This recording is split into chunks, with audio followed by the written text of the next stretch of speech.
Voilà, je ne sais pas si les uns et les autres, vous avez eu l'occasion d'écouter cette semaine la petite vidéo que j'ai faite pour le Café Change, parce que je fais régulièrement des petites vidéos qui durent le temps d'un café, autour de cette question, peut-on vraiment croire à cette histoire de la naissance de Jésus? Cette naissance est-elle crédible? J'évoque ici le fait que, comme vous, j'entends parfois des personnes me dire « c'est quand même une histoire un peu dure à avaler ». J'ai même des personnes qui m'ont déjà dit j'ai arrêté de croire le jour où j'ai pris conscience qu'on nous avait pris pour des imbéciles. Franchement, l'histoire d'une jeune fille vierge qui est fiancée à Joseph et qui se retrouve enceinte, soi-disant par l'action du Saint-Esprit, ça ne choque personne.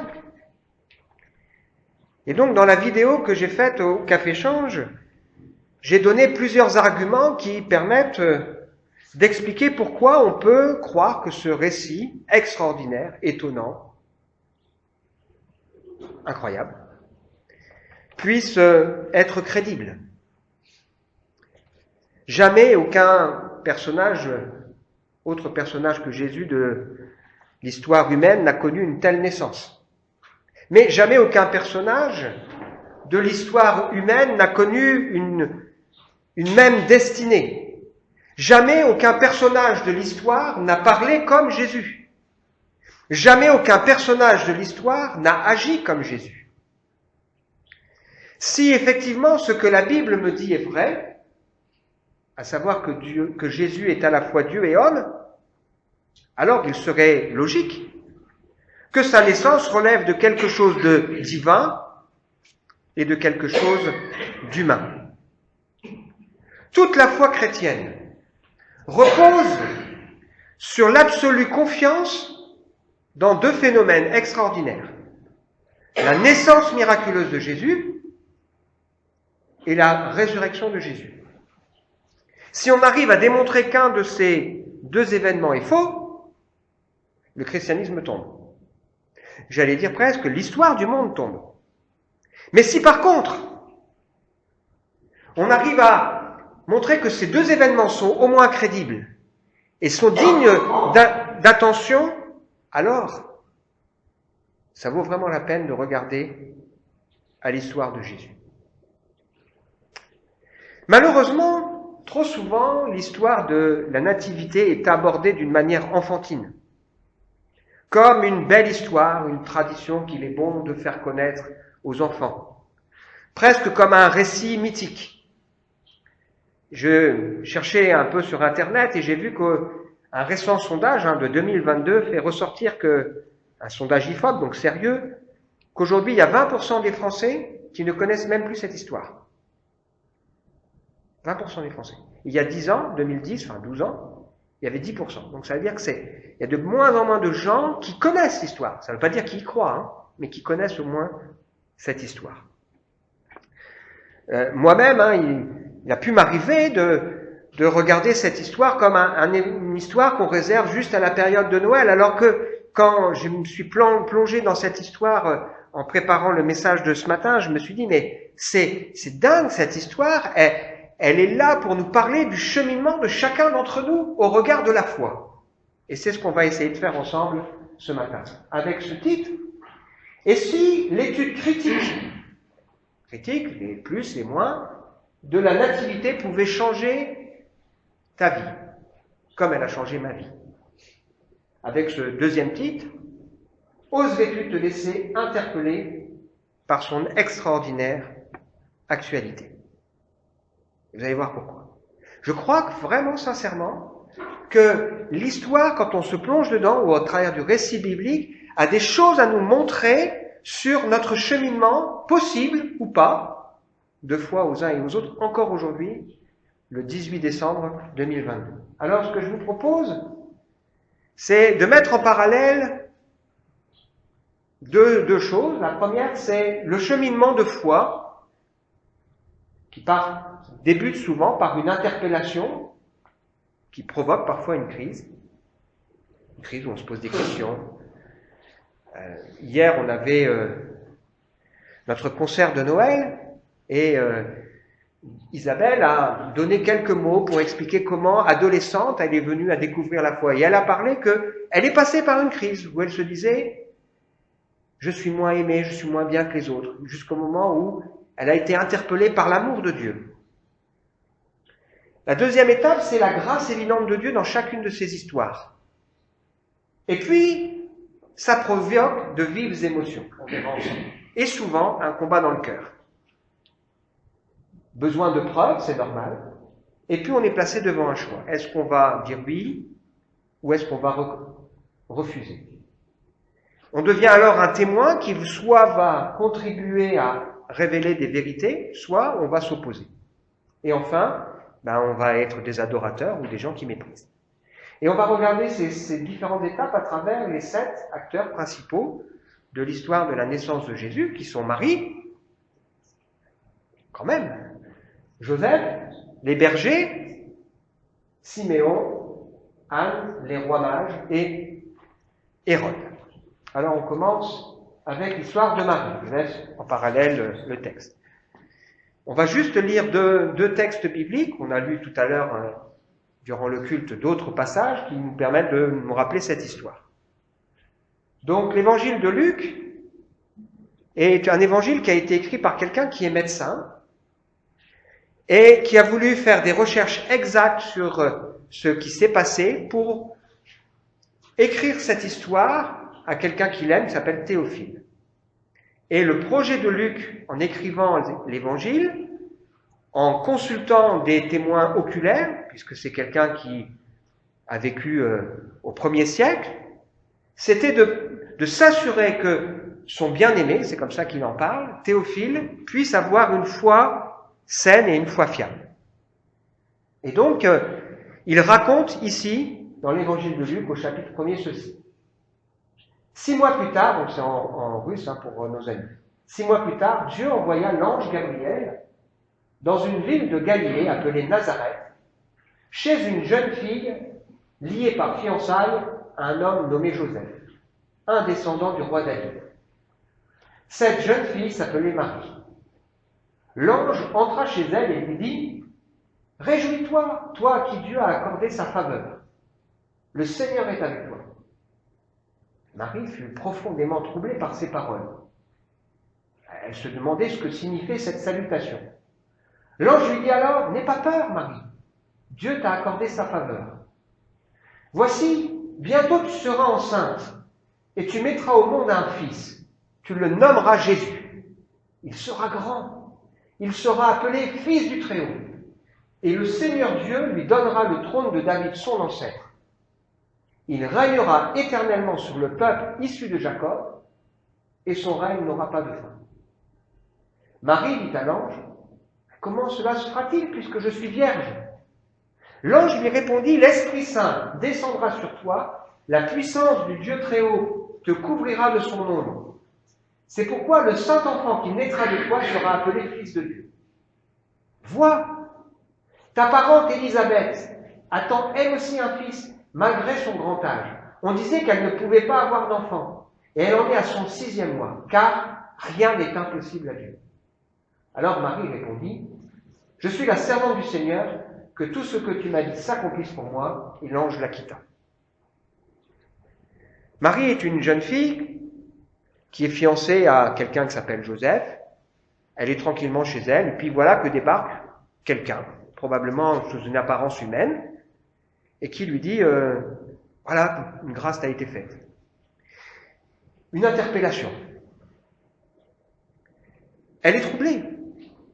Elle se dit « Mais qu'est-ce que c'est que cette histoire ?» Elle est même effrayée, nous dit le texte. Il y a dans son cœur de vives émotions. Qu'est-ce que c'est que cette histoire? Et cette personne lui dit « Voilà, le Seigneur va se servir de toi, tu vas donner naissance à un fils. » Alors elle est terre à terre, comme nous. Mais je suis vierge. Ah, c'est le Saint-Esprit qui va venir sur toi. Et on sent que dans le cœur de Marie, c'est bouleversant cette affaire. Chacun de nous aurait réagi de la même manière. Marie, à ce moment-là, elle a besoin de preuves. Comment c'est possible cette histoire? Et qu'est-ce que va faire l'ange? Il va lui dire, écoute, Pour te montrer que ça c'est possible, Dieu est intervenu dans une de tes proches parentes qui s'appelle Élisabeth. Élisabeth, c'est une femme qui est mariée avec un pasteur qui s'appelle Zacharie. Ce sont l'un et l'autre deux personnes qui sont particulièrement croyantes. Et ils ont un problème profond dans leur vie, c'est qu'ils ne peuvent pas avoir d'enfants. On comprend dans ce qu'on lit l'histoire biblique qu'ils ont beaucoup prié pour ça et Dieu n'a pas exaucé. Parfois Dieu n'exauce pas nos prières tout de suite. Et c'est un drame pour eux, parce que à l'époque, ne pas avoir d'enfants, c'était considéré comme une malédiction. Et voilà qu'un jour, alors que Zacharie, il est pasteur, il sert au temple, il reçoit lui aussi une visitation, c'est 6 mois avant cette histoire, et on lui explique que sa femme va donner naissance à un fils, qu'il va devoir l'appeler Jean, et qu'il va être destiné à préparer la venue du Sauveur. Et comment réagit Jean-Baptiste ? Réagit Zacharie ? Il doute. Qu'est-ce que c'est que cette histoire ? Ma femme, elle est stérile, et en plus maintenant elle est trop vieille. Elle ne peut plus en avoir. Et à cause de ça, un jugement va tomber sur lui. Il va rester muet jusqu'à la naissance de son fils, auquel il donnera le nom de Jean. Tout le monde voit que d'un coup, le ventre de cette femme, Élisabeth, grandit. Incroyable. Un miracle s'est produit. Et donc Marie, qui a eu besoin de preuves, l'homme de Dieu, l'ange, va lui dire, il y a un autre miracle qui s'est produit. Pourquoi ? Parce que la naissance de Jésus, elle fait partie d'un grand tout. C'est pas un événement qui arrive comme ça. Dieu prépare les différentes étapes. Et il s'est servi de ce miracle pour dire à Marie, rien n'est impossible à Dieu. Celui qui a créé le monde à partir de rien. Celui qui crée les flocons de neige qui sont d'une géométrie parfaite et qui sont éphémères à partir de rien, pourquoi ne pourrait-il pas permettre, pour un cas unique, son fils, une naissance miraculeuse ? Marie accepte, et qu'est-ce qu'elle fait ? Elle dit qu'il me soit fait selon le projet de Dieu, et elle décide donc de suivre ce que le Seigneur lui dit. Sauf que c'est pas simple maintenant. Il faut qu'elle aille en parler à Joseph. Vous imaginez, Joseph, qui va entendre cette histoire. Et comme c'est compliqué, Marie, elle va partir pendant 3 mois auprès d'Élisabeth, sa proche parente. Qu'est-ce que ferait aujourd'hui une fille qui se trouverait fiancée avec un garçon avec qui elle n'aurait pas eu de rapport et qui lui devrait aller voir ce garçon pour lui dire « Écoute chérie, j'ai un truc à t'annoncer, là j'attends un bébé ». Elle s'en irait.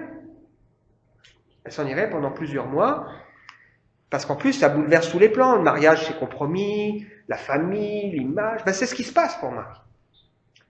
Voyons maintenant ce qui se passe du côté de Joseph. Le deuxième texte qu'on va lire, c'est les 2 seuls textes qu'on lit. Voici dans quelles circonstances Jésus-Christ vint au monde. Donc là, on est dans l'évangile de Matthieu, un disciple de Jésus qui écrit son évangile, lui, cette fois, à destination des Juifs. Il veut montrer que Jésus, c'est le roi qui doit venir. Et c'est pour ça que Matthieu, lui, il va parler à Joseph ici, il va raconter l'histoire de Joseph, et qu'il va raconter aussi l'histoire des rois mages, qui vont venir acclamer un roi qui est né. Voici dans quelles circonstances Jésus-Christ vint au monde. Marie, sa mère, était liée par fiançailles à Joseph. Or, elle se trouva enceinte par l'action du Saint-Esprit avant qu'ils aient vécu ensemble. Joseph, son futur mari, était un homme bon et droit. Il ne voulait pas la livrer au déshonneur. C'est pourquoi il se proposa de rompre ses fiançailles sans en ébruiter la raison. Il réfléchissait à ce projet quand un ange du Seigneur lui apparut en rêve et lui dit « Joseph, descendant de David, ne crains pas de prendre Marie pour femme, car l'enfant qu'elle porte vient de l'Esprit Saint. Elle donnera naissance à un fils, tu l'appelleras Jésus. C'est lui en effet qui sauvera son peuple de ses péchés. » Tout cela arriva pour que s'accomplisse cette parole du Seigneur, transmise par le prophète, 800 ans avant. Voici la jeune fille vierge sera enceinte. Elle enfantera un fils, on l'appellera Emmanuel, ce qui veut dire Dieu est avec nous. À son réveil, Joseph fit tout ce que l'ange du Seigneur lui avait commandé. Il prit sa fiancée pour femme, mais il n'eut pas de relation conjugale avec elle avant qu'elle ait mis au monde un fils auquel elle donna le nom de Jésus. Pendant plusieurs mois, plusieurs semaines, plusieurs jours, Joseph, ça a dû... Imaginez, hein, sa fiancée qui vient le voir, je suis enceinte. Et lui, il l'aime. C'est un déshonneur, les projets, ça tombe à l'eau. Et donc, il réfléchit, là, elle est partie auprès d'Élisabeth, parce que c'est compliqué, hein. Et lui dit, bon, il faut que je me sépare d'elle, hein. Mais je ne veux pas quand même qu'elle souffre. Alors, comment je vais faire? Le plus discrètement possible, mais quand même, moi, je ne peux pas. Et puis, Joseph, il est interpellé. Il y a des émotions dans son cœur, dans sa vie. C'est dur. Et il a fallu qu'un jour, alors qu'il dort, il reçoit un songe, une personne qui vient le voir et qui lui dit, mais non, t'inquiète pas, ce qu'elle t'a dit, c'est vrai. Elle est enceinte et c'est le Saint-Esprit qui a fait ça. Ne crains pas de la prendre pour épouse. Et puis il lui explique que ce Jésus, il est destiné à une action particulière, c'est lui qui va être celui que Dieu a envoyé pour le salut de l'humanité. Alors Joseph, malgré le fait que Marie lui a parlé, qu'il a eu du mal à avaler la pilule, là il dort, il a besoin de preuves. C'est normal. Parce que la foi n'exclut pas les preuves. Et qu'est-ce que Dieu va faire pour lui donner une preuve? Il va lui dire, mais tu sais tout ça. C'était écrit. Pourquoi? Parce que le projet de Dieu, il est écrit dans la Bible. On partage parfois avec des amis nouveaux qui viennent au café-change, qui se posent des questions sur la foi. Je partage avec eux ce qu'on appelle la grande histoire. C'est-à-dire en 7 séances, une grosse demi-heure chacune, on essaye de regarder dans toute la Bible, pas toute la Bible, on ne lit pas toute la Bible, mais quelques passages clés, c'est de comprendre qu'effectivement, Dieu a créé le monde, il y a eu un problème, il a prévu une solution, comment cette solution elle arrive, etc. Tout est prévu d'avance. Et comme on peut faire aujourd'hui, on fait des spoils. Dieu a spoilé. Il a raconté à l'avance des choses pour nous expliquer ce qui va se passer. Et donc là, à peu près 800 ans avant, il dit, voilà, un jour, une fille vierge, elle donnera naissance à un fils, ce sera celui que je me servirai pour sauver le monde. Et quand Joseph, il entend cette histoire, l'ange lui dit, mais c'est écrit, c'est ça ta preuve. C'est dans la parole de Dieu. Qu'est-ce qu'il fait? Il décide dès son réveil de la prendre pour femme, pour la protéger. Et il commence à accepter d'entrer dans cette démarche de suivre ce que Dieu veut, et puis on verra plus tard qu'il va adorer le Seigneur. Les troisièmes acteurs, ce sont les bergers. On a lu tout à l'heure en introduction de notre culte l'histoire des bergers. Personnages qui sont là dans les champs, au milieu de la nuit, puis d'un coup, une lumière resplendit, c'est des gens qui sont en train de travailler, une interpellation. Un truc arrive. Et on leur dit que voilà, un bébé est né, il y a une chorale, ils entendent une chorale. On leur explique que ce bébé, il est ils peuvent aller le trouver, et puis que c'est lui, une grande joie, un sauveur est né pour tous les peuples, etc., etc. Qu'est-ce qu'ils font? Ils se regardent l'un l'autre, ils sont interpellés, ils réfléchissent, qu'est-ce qu'on fait? Ils ont besoin de preuves. Donc ils font quoi? Ils vont voir, sur place, si ce qu'on leur a dit est exact. Et puis ils avancent, et puis ils arrivent, et puis ils trouvent une femme, Marie, un homme, Joseph, et un petit bébé qui s'appelle Jésus, qui est emmailloté là, dans une mangeoire. Ils racontent qu'est-ce qui leur est arrivé. Ils disent, on était là en train de travailler dans les champs, et puis il y a eu, on a entendu du bruit, puis après on a entendu comme une musique, et puis on nous a dit que le Sauveur du monde était né, alors on est venu. Et puis tous ensemble, ils constatent ce qui s'est passé et ils adorent Dieu.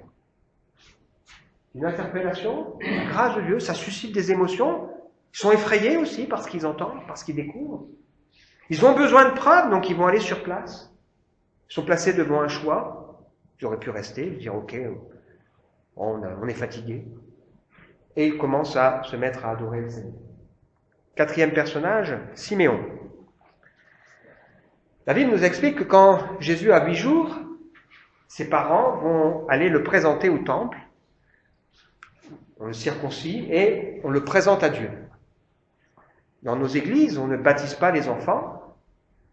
On fait le choix de baptiser des gens qui prennent une décision à l'âge de raison, de dire oui, je veux croire et je veux m'engager, je comprends la foi. Par contre, on présente nos enfants à Dieu, c'est-à-dire on demande à Dieu de bénir la vie de ses enfants, mais aussi de nous bénir, nous, en tant que parents, dans notre éducation des enfants. Parce que la prière, c'est pas une formule magique. La prière n'enlève pas notre responsabilité. Si on demande à Dieu, bénis mon fils Théophile, aide-le dans sa croissance, dans sa vie, ça veut dire que moi aussi, en tant que parent, j'ai ma responsabilité. Je dois aussi bien l'élever, montrer un bon exemple, l'aimer, l'enseigner. Bon. Jésus, il a été présenté à l'âge de 8 jours. Et au moment où il est présenté, il y a un personnage qui s'appelle Siméon, un monsieur âgé, qui lui, il ressent dans son cœur, il est poussé à venir au temple ce jour-là. C'est quelqu'un qui attend, dans son cœur, il a cette conviction, il attend la consolation. Et puis quand il arrive, qu'il découvre cet enfant, eh bien, il a besoin de preuves, il voit ce qui se passe, il comprend là, il découvre et il se met à composer un cantique. Il explique à Marie que quelque chose qu'elle ne savait pas encore, il lui dit, voilà, tu sais, cet enfant, il est destiné à sauver le monde, mais toi, une épée va te transpercer l'âme. Il est en train de dire à Marie, tu sais, tu as une grâce, oui, fait partie du plan de Dieu, mais il y aura des souffrances avec cette grâce. Parce que la vie chrétienne, c'est pas une vie sans souffrance. Et il lui explique que ce Jésus, il va amener la contradiction. Certains vont croire, certains vont refuser, et que Marie, elle devra souffrir parce que son fils, un jour, va mourir sur la croix. Et il compose ce cantique d'adoration au Seigneur. Dans le temple, il se trouve aussi une femme âgée, une autre femme qui s'appelle Anne. Elle loue Dieu et elle assiste à toute la scène, elle est interpellée. Et quand elle voit ce qui se passe, elle raconte à tout le monde, le Sauveur est né, c'est lui, regardez, Jésus, j'y étais, il y avait Siméon, j'ai vu Marie, Joseph, ils sont venus, ils ont présenté l'enfant, c'est formidable. Elle est touchée et elle croit. Et puis il y a aussi cette histoire de roi mage. On est là probablement environ 2 ans plus tard. Pourquoi on dit 2 ans plus tard? Parce que, en fait, une étoile va briller pendant environ 2 ans. Et on a des gens qui viennent d'Orient, de très loin. On ne sait pas combien ils sont dans la Bible. La tradition raconte qu'ils étaient 3, mais on ne sait pas. Donc, il y a des rois qui sont là, probablement des gens qui sont des érudits, des gens qui observent les astres, qui sont des gens plutôt des intellectuels, et qui viennent là parce qu'ils ont vu briller une étoile et qui se disent là il y a un truc spécial, ils ressentent qu'il y a quelque chose et ils viennent jusqu'à Jérusalem et ils vont trouver le roi Hérode. Et ils lui disent voilà, nous on a fait un grand voyage là et on est venu pour adorer celui, le roi qui vient de naître. Hérode, quand il entend ça, interpellé. Une grâce lui est faite. Il pourrait se dire, ah ouais, le roi qui vient de naître. Mais lui, il n'est pas content. Pourquoi? Parce qu'il se dit, ce roi-là, il va me prendre ma place. Alors, il fait venir tous les religieux, là, et venez. Il me paraît qu'il y a eu une étoile, ils sont venus là de très loin, et ils nous disent que le Messie, là, il doit naître, d'après les Écritures, où est-ce qu'il doit naître? À Bethléem. Alors, il dit, voilà, il doit naître à Bethléem. Et eux, ils décident de partir à Bethléem, de suivre l'étoile. Et Hérode, qui est troublé, il dit, bon, alors, quand vous allez aller les voir là-bas, quand vous aurez trouvé l'enfant, vous viendrez, vous me raconterez ce qui s'est passé. Et dans sa tête, il veut s'occuper de Jésus. Et donc, les rois mages, ils partent, et ils vont à Bethléem. Et ils trouvent effectivement les choses comme cela leur avait été annoncé. Ils ont besoin de preuves, ils vont sur place, et ils découvrent.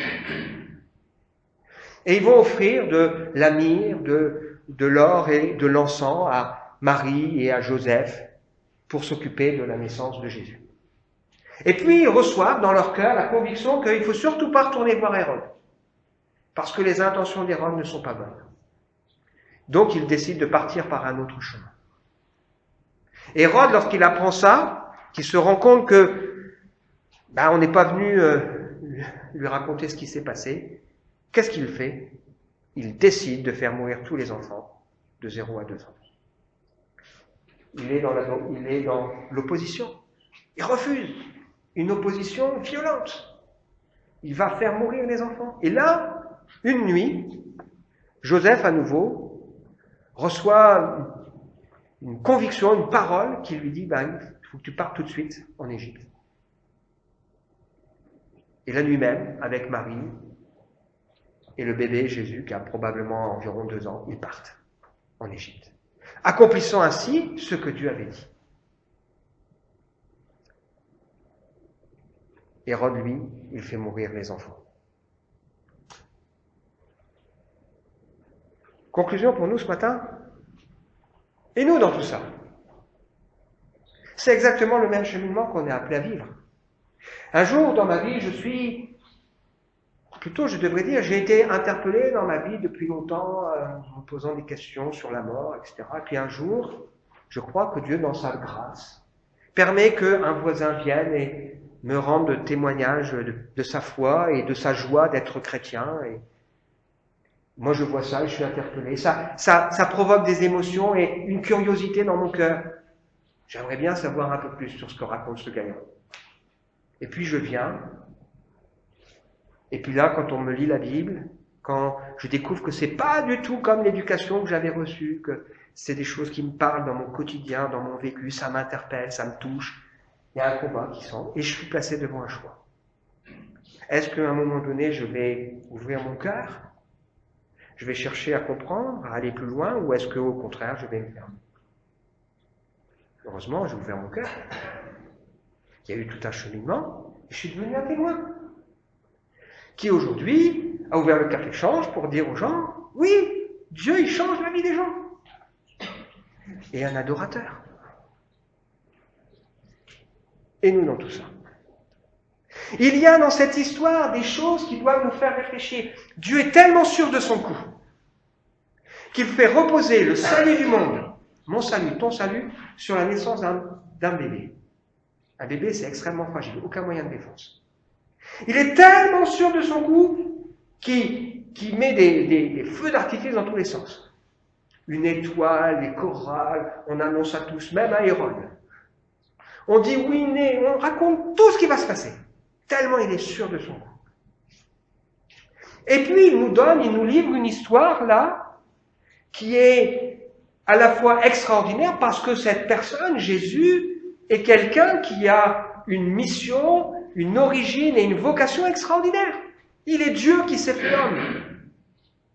Et donc il y a dans cette histoire tous les ingrédients pour que celui qui veut croire, qui veut chercher, puisse trouver les réponses et découvrir la foi. Mais aussi pour que celui qui dit puisse se moquer et refuser de croire et de se tourner vers Dieu. C'était pas simple pour personne, aucun de ces personnages. Il semble que dans les 2 autres évangiles qui ne racontent pas l'histoire de la naissance de Jésus, il y a des allusions qui sont faites. Par exemple, quand on décrit Jésus, on appelle Jésus le fils de Marie. Normalement, à l'époque, on ne décrit pas une personne par fils d'une femme. On dit plutôt, par exemple, Simon-Pierre, fils de Jonas, ou les fils de Céphas. Voilà. Et donc, le fait de décrire Jésus comme étant fils d'une femme, ça veut dire qu'à un moment donné, on n'est pas sûr. Ou quand Jésus évoque le fait que Dieu est son Père et qu'il remet en question les Juifs qui sont là, qui disent « notre Père à nous, c'est Abraham », ils disent « nous ne sommes pas, nous, les fils, des fils illégitimes ». Donc il est possible qu'ils essayent de piquer Jésus sur son histoire. Parce qu'à l'époque, ça devait parler. Et donc il y a dans le récit biblique tout ce qu'il faut pour nous faire réfléchir et nous dire, est-ce qu'à un moment donné, je vais chercher à comprendre, à savoir, et là, je vais pouvoir me dire, quand même, les contemporains, malgré ce récit qui est gros, avec toutes les preuves qui ont été données, ils ont engagé leur vie, et la plupart des disciples de Jésus, 10 disciples sur les 12, puisque Judas, lui, il s'est suicidé pour avoir livré Jésus. Un disciple qui s'appelle Jean, a fini sa vie en prison, mais les 10 autres, ils sont tous finis morts pour leur foi. Ils ont engagé leur vie tellement ils y croyaient. Ils ont donné leur vie jusqu'au bout pour leur foi. Et si cette étude pouvait changer ta vie? Je voudrais juste prier pour terminer. Seigneur, je te remercie pour ce récit extraordinaire que tu nous as laissé. Et ouais, ça me touche, Seigneur, ça me parle. Ça me rappelle que la foi, c'est quelque chose qu'on est appelé à découvrir, un chemin qu'on est appelé à parcourir. Qu'on a aussi besoin, les uns et les autres, de preuves, c'est normal. Et tu as donné à chacun de ces personnages des preuves. Soit ils ont pu vérifier que ce qu'on leur dit était exact, soit ils ont été renvoyés à ta parole, qui est la vérité, soit ils ont pu découvrir des choses, Seigneur. Et je te prie pour que chacun de nous ce matin se laisse interpeller, toucher. Et si Jésus, c'était bien cette lumière venue pour éclairer sa vie. Seigneur, que tu puisses nous aider les uns et les autres dans notre chemin de foi, pour que nous soyons des adorateurs. Amen.